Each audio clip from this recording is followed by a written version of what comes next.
L'araignée, petite, étonnante, est l'une des plus belles créations d'Allah subhanahu wa ta'ala, qu'il a créée avec une grande précision et une grande signification.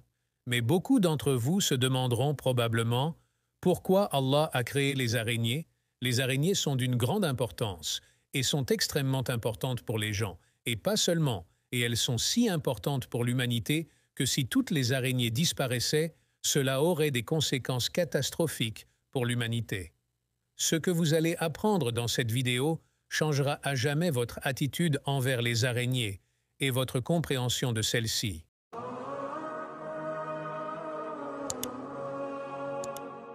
Assalamu alaikum. En utilisant notre esprit, nous pouvons facilement trouver la sagesse derrière la création des araignées. Et nous devons aussi comprendre que tout ce que le Seigneur crée n'est pas vain et sans signification, mais contient une certaine sagesse. Mais avant de vous dire combien les araignées sont importantes pour nous tous, écoutez les paroles d'Allah le Très-Haut. Ceux qui ont pris des protecteurs en dehors d'Allah ressemblent à l'araignée qui s'est donnée maison. Or, la maison la plus fragile est celle de l'araignée. Si seulement ils savaient. Allah connaît tous ceux qu'ils adorent en dehors de lui, et il est puissant, le sage. Ils ne placent pas leur confiance en leur Seigneur, mais dans leurs idoles, qui ne peuvent ni les aider, ni leur nuire.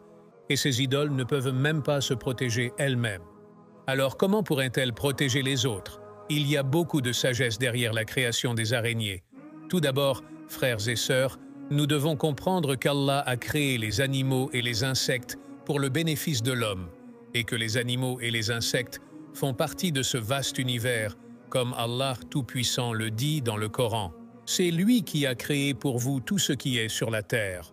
Puis il a orienté sa volonté vers le ciel et en fit 7 cieux, et il est omniscient. Deuxièmement, les araignées sont l'une des créations d'Allah les plus utiles à l'homme. Elles tissent une toile solide qui leur permet d'attraper des insectes dont elles se nourrissent et d'élever leur progéniture. Ainsi, les araignées aident à contrôler de nombreux insectes sur Terre. La sagesse du Tout-Puissant se manifeste également dans l'étonnante structure des araignées, dans leurs différentes formes et couleurs. De minuscules créatures arthropodes du Seigneur vivent tout autour de nous, nous rappelant le pouvoir du Créateur. Mais examinons les araignées d'un point de vue scientifique. Tout d'abord, les araignées sont apparues sur notre Terre il y a plus de 400 millions d'années, alors que les dinosaures sont apparus sur Terre il y a environ 243 millions d'années, c'est-à-dire que les araignées existent sur Terre depuis plus longtemps que les dinosaures. Deuxièmement, les araignées sont des arachnides, et non des insectes, comme certains le croient. En effet, l'araignée n'est pas un insecte.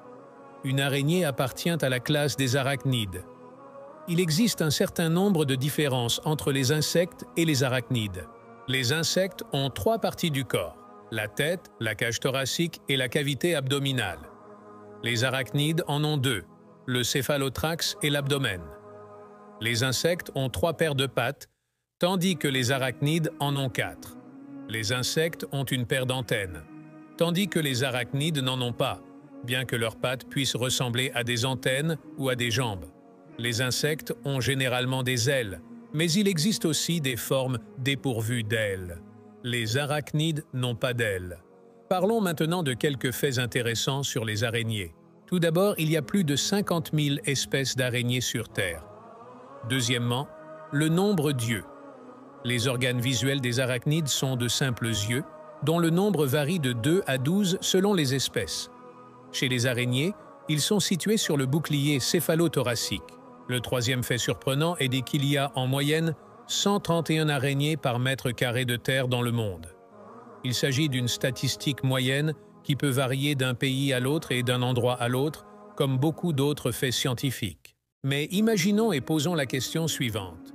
Que se passerait-il si toutes les araignées disparaissaient à jamais? Que se passerait-il si les araignées disparaissaient soudainement pour toujours?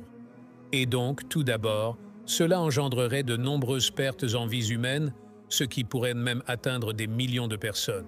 Cela se produirait pour plusieurs raisons. La première est une forte augmentation de la population d'insectes nuisibles, dont les populations étaient contrôlées par les araignées et dont les plus dangereux pour l'homme sont les moustiques. Cela entraînerait une destruction massive des cultures, de la sécurité alimentaire et de la famine dans de nombreux pays du monde, ainsi que des pertes massives de vies humaines dans certaines régions de notre planète. Les scientifiques ont découvert que les araignées consomment entre 400 et 800 millions de tonnes de pois vifs, les insectes et les calembours représentant plus de 90% des proies capturées. Un article reprenant ces données a été publié dans la revue scientifique The Science of Nature, la science de la nature. Ces chiffres sont vraiment colossaux, mais ce n'est pas tout.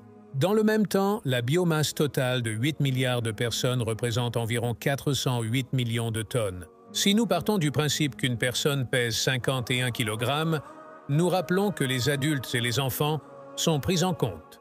En d'autres termes, les araignées peuvent manger 2 fois plus de parasites différents que le poids de tous les habitants de la planète.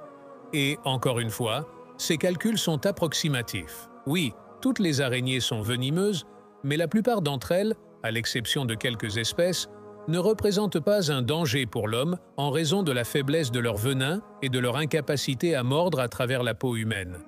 Cependant, les moustiques tuent plus de gens que tous les animaux réunis.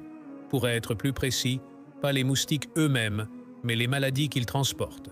À titre de comparaison, selon diverses sources, les araignées tuent environ 800 personnes par an et les moustiques 600 000 personnes.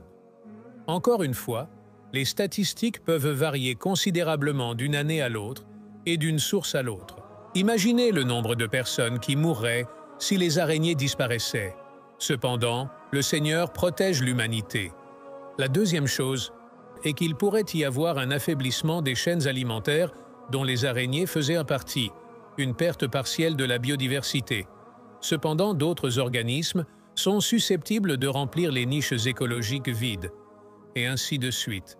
N'oubliez pas, chers frères et sœurs, que lorsque vous emportez une araignée dans la rue ou à la maison, s'il ne s'agit pas d'une araignée venimeuse, ne la tuez pas. Mais laissez-la vivre si vous la trouvez dans la rue, et si vous la trouvez à la maison, laissez-la sortir, par exemple.